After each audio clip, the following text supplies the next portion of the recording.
Hello world, I'm LJ and this is LJ Goes Sweden. Tesla has held their annual shareholders meeting on November 6th of this year, and I want to give you my opinion on some of the things that were said there. Most of them are going to be probably like only minor opinions, but on some I also have a few things to say. I am as always in the back of my car. It is Saturday. I was just swimming in the lake at 3.5 degrees Celsius. It is really lovely. But let's start right into this shareholder meeting. Well, first of all, I was planning to watch this live, but of course it was at 10 p.m. for Swedish time. And I was like laying in the bed, and then they started like having this very serious talk with like what was approved, what was not approved. And of course there were some things that were important to see, but I was tired. I had to go to work and I was like, I will skip through the summary and watch some clips of the most important things later. And here we are. So the biggest thing was, of course, Elon's $1 trillion package. And it got approved with 75% approving this. And then you also got this other thing approved from like 2019. What is my opinion on this? First of all, I think it was very obvious that he's going to win. However, I was getting a bit more skeptical that it actually could also be like close and tight, that he's not gonna get this approval.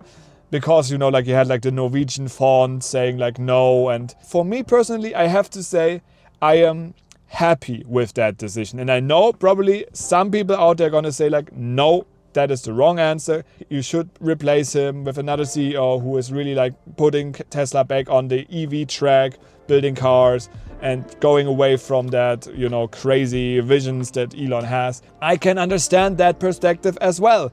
I fully understand why people say like we live in the here and not in the future. Because yes, the future that Elon is like thinking about is nice. However, if you don't fix the problems in the real time right now, how are you gonna achieve the future when basically your foundation collapses? Like I have said in multiple videos, it is this typical Elon Tesla gamble where he just says like it is gonna work. We have to work on it, we believe in it, and he's motivating the people to make it work. But there is a big possibility that it's all gonna fail and everything is gonna crash and Tesla is gonna be the past. It could be a reality, unfortunately. I can fully agree with both sides here, with the ones against him also due to political reasons, because he has done damage to the brand, because of him choosing a side in politics. You're always gonna make the other side not gonna like you. We have to see if this really is gonna bind Elon more to Tesla, if something is gonna change in the near future, or if it's something like that a lot of shareholders are hoping on. Yeah, but like I said, on my feeling, it is for the Tesla way, the way Tesla has always been. It is, in my opinion, the better one, but I can agree also with people who disagree with me. But now let's get to something more Tesla specific, and let's talk about the things first where I personally don't have to say too much, and that is the whole energy sector that Tesla is focusing on with the mega packs, with the huge energy storage facilities that they are basically building with the lithium refining. And I mean, that is basically the one business where Tesla is still really making a good amount of money. They are really great at that, and I think I cannot really say anything against that. It's a pro for me, it's a thumbs up. The energy sector is nice, but it feels like they should also focus a bit more on like the solar panels again, because I have at least read some things that this whole like solar panel Tesla approach is not really like anymore in like full force, like full focus. So we have to see how that goes. But let's go to something else that is like more on the manufacturing side, and that is like the whole AI hardware and the supercomputers and so on. Of course, Elon is talking there. We have AI 5, we have AI 6, we have AI 7.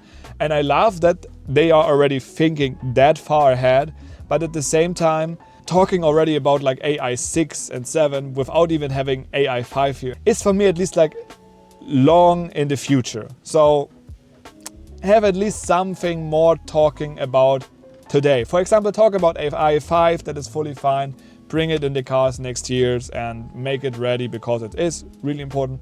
But the rest is, it's future. Okay, but now let's talk about the biggest things, and let's talk about full self-driving first.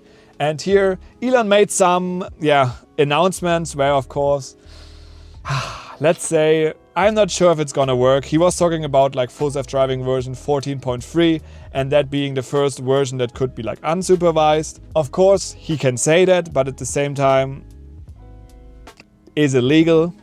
And when he said like that you can text and drive, I fully understand the argument when he says like people disengage full self-driving to text so that they don't like get a strike or like a complaint from their car to look on the road. I fully understand that this is more dangerous than just allowing being on your phone while driving. I mean, in general already, I have to say there is something really, really weird, and that is you are allowed to use the Tesla screen while driving. But you're not allowed to use your phone while driving, whereas basically the Tesla screen is just a big tablet that you can use. So, I mean, there are things that are not really making sense, that you are allowing the one thing but not the other. So either you say you allow your phone but only like mounted, for example, you know, like on a fixed place, or you don't allow it but then you also don't allow screens in general. But what was the thing I wanted to talk about? Yeah, well, full self-driving 14.3 is the one they are aiming for. And I mean, I am really, really impressed how good full self-driving is. I have watched a lot of like, you know, like Dirty Tesla and Chuck Cook and them doing test drives. And it is impressive how you don't have to disengage. I think I only have seen one disengagement in the unpredicted left turn video of Chuck Cook, where there was like a motorcycle or something coming. Sometimes it does a really bad parking job, or it parks like at areas for only wheelchair users and things like these. I mean, it's gonna get better. I fully agree it's gonna get better. But at the same time, like, it's gonna be a statistical thing. If you now say Tesla is allowed to like to use full self-driving unsupervised, there is going to happen an accident. Not because like full self-driving is like not good enough, but because it's statistics. And even the best system in the world will make a mistake. But I already talked way too much about this. I'm very, very curious what's gonna happen, but I love full self-driving, and as always, I would love to have this feature here in Sweden. I would love to use it right now because I want to make also full self-driving content. I want to buy it, I want to experience it. It's great, and I love like trial running these things. I love to be the beta tester, not because I want to be the guinea pig. I still have access to brake and steering wheel. It's not like I'm gonna go in a robotaxi and then I fully trust it. That would be something different. But I would love to see the challenges that the car has in, first of all, a European road, but also a Swedish winter road. But okay, enough talked about full self-driving. If you are in need of a Tesla and you want to maybe like push Tesla a bit by buying a new model, feel free to use my referral link right up there, because not only are you gonna get some incentives, may it be like some free supercharging miles or a few months of free full self-driving, or maybe a few $1,000s in discount. You're also gonna support me by giving me also some Tesla incentives like free supercharging or some Tesla credits. So thank you very much for the support. And now let's go back to the shareholder meeting. Something else now, of course, the whole robotaxi thing, expansions and things like these. So Elon said they're gonna remove the safety drivers in Austin by the end of this year. I think this is going to happen, but I don't think it's gonna be like this one day and then there's no one in the cars anymore. My feeling is it's gonna be like one at a time. So it's gonna start with one car without a driver, then they're gonna see, does it make any accidents, if it's safe or not. Then it goes to the second car, it's gonna see how much issue it's gonna have. And you know, the more it's like safe and there are less accidents or incidents, the more drivers they're gonna take away. And if there's an incident, they're gonna bring one back or two back. That's the idea how I think Tesla is gonna say they're gonna remove the safety drivers. So it's gonna be one at a time. And at the same time, they want to increase the amount of cars they have. I see that happening for the California Bay Area around like San Francisco. Scaling up is easy, you know, because they have a driver in there anyway, but at the same time they have to pay him. So let's see how that goes. They announced a few more cities, and I also see that it's going to be a possibility, because if they go the same approach with having a safety driver first, it's gonna happen, because you always have the person that can intervene if the car does something stupid. The robotaxi thing, I'm fully standing behind that. They have a lot of like supervising, even like remotely of the cars, so it's like Waymo, you know. we're gonna see the point on when Tesla is becoming better than Waymo is when they really scale up multiple places. Yes, they scaled Austin, but they also only focus on Austin right now. But now let's go to the real products that Tesla wants to sell. And the biggest thing where Elon went full on crazy with his visions is of course Optimus. He said it's gonna eliminate poverty. They want to give like free Optimus to criminals and things like these. This is so much science fiction and so much like crazy rich people thinking, but I'm not really sure if this is gonna happen in the next 20-30 years. But still, the idea of having this humanoid robot that's gonna help you in your house or apartment, I don't think that it's gonna be like this. He's gonna go to work for you and make money for you. I think that is like so far in the future, and the companies themselves, they can already build the robot. So why do you need to send your robot to work? Generation 3 Optimus is about to come next year. They showed some footage on how they manually like build the Optimus robot, so it's not like a whole manufacturing line yet. And yeah, let's wait. Let's just wait. I'm just skeptical about the scaling up yet, because we have not reached like any like real demo that the robot is really doing what it does. If Elon is gonna present us a robot and you can talk to him and say like, hey, bring me this, bring me that, and there's no human involved, and it's just Grok or like the like full self-driving basically controlling this, and he says, now we have the first robots, we're gonna produce them in mass, then I'm on. But as of right now, yeah, another future thing that Elon is talking about. Cybercab. The Cybercab is going to be like the most interesting thing for me here, because of course, built for autonomy, this is the car that is gonna replace all the taxis and everything in every city in the future. The robo-taxi, the autonomous car. And I understand the vision behind this, and I mean, if full self-driving is really working and autonomy is solved, then this car is gonna work. However, you always have to think about legal requirements. Even in the US, you're only allowed to build 2,500 autonomous or like cars that don't have a steering wheel and all these things. So he is limited here. And that is where the interesting thing comes into play, because people at Tesla said, and we have already seen pictures, that steering wheel and pedals are able to be placed on the Cybercat and also side mirrors. So maybe we're gonna see the robotaxi as a drivable, like as a human drivable car in the future as well. And I mean, that could theoretically push up electric vehicle sales from Tesla in the future.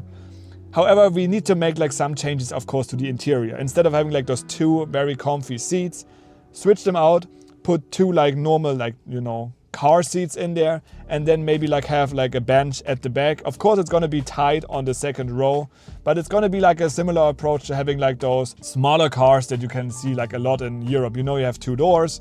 You always have to move the front seats a bit forward so that someone can get in the back, and then you put the seat back, that they are like sitting there and you can also take a seat. I could imagine this becoming reality, and I think if they make it happen, and also for a good price, I mean, it is not the $25,000 car that we were all hoping for, but it is something.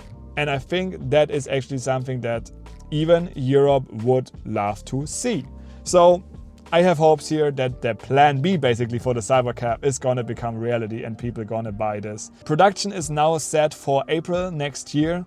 Let's see how that is gonna like turn out in the end, because you know, like production can also mean they produce one car and then they say like, yeah, okay, we started producing now, and then it's gonna be released like in October or whatever. They did the same thing for like the affordable models. They said, I think in Q2 or Q3 that they have already starting producing, but it only got released like a month ago, or like officially announced a month ago. You know, Elon and timelines are not the most trustworthy thing.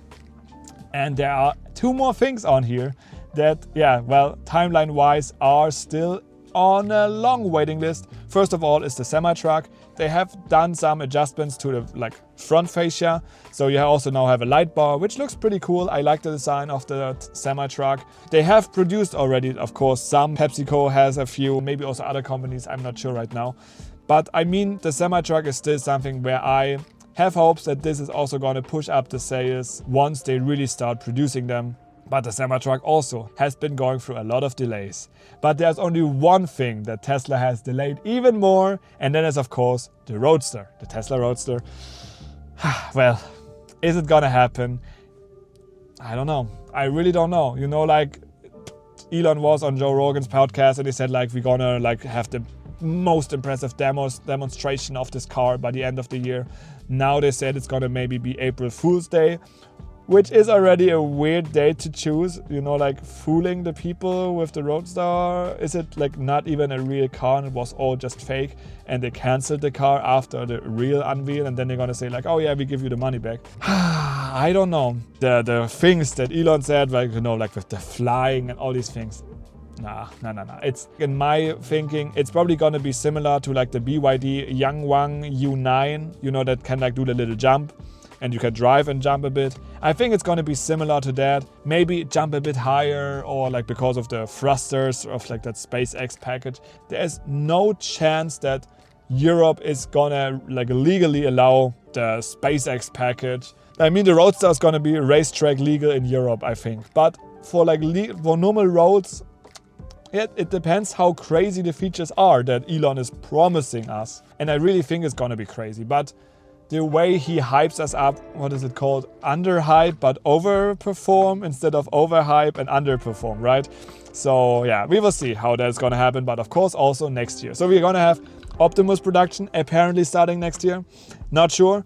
Semi-production starting next year. Could be. And we're also gonna have the Cybercab production starting next year. And that one I think is gonna happen, but with steering wheel. That is everything I can say for right now. That was the shareholder meeting. So I personally have to say I was very disappointed because everything that we are waiting for, everything that was also just said in this video by me, is next year or even later in the future.